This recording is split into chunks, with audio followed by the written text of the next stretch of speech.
Hi guys! Welcome to my YouTube channel po. Ang pag-uusapan po natin ngayon ay patungkol pa rin po sa SSS Pension. Ayan po, for the month of January 2025 po. Pero ang pag-uusapan po natin ay tungkol sa second batch release. Ayan guys.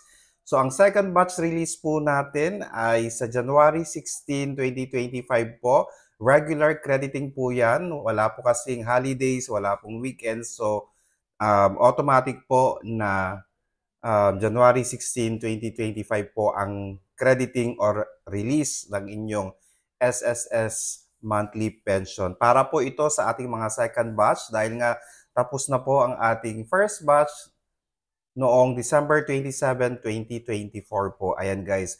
Pero marami pa rin pong nagsasabi na hindi pa rin po nila natanggap ang kanilang mga pension.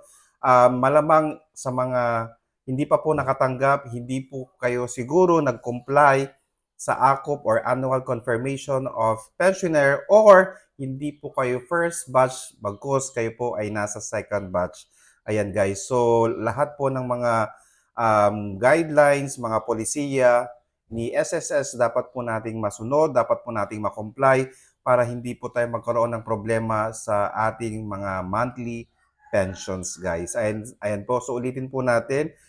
January 16 po, second batch po ng SSS pension for the month of January 2025 po. Okay, so abang-abang na po tayo dahil mabilis po ang panahon ngayon. So ilang days na lang, January 16 na po, makikredit na po ang inyong SSS monthly pension para po sa ating mga second batch na SSS pensioner. Okay, maraming salamat po and please do not forget to subscribe, like, and share para po lagi po kayong updated sa ating mga videos. Maraming salamat po and stay safe. Bye-bye!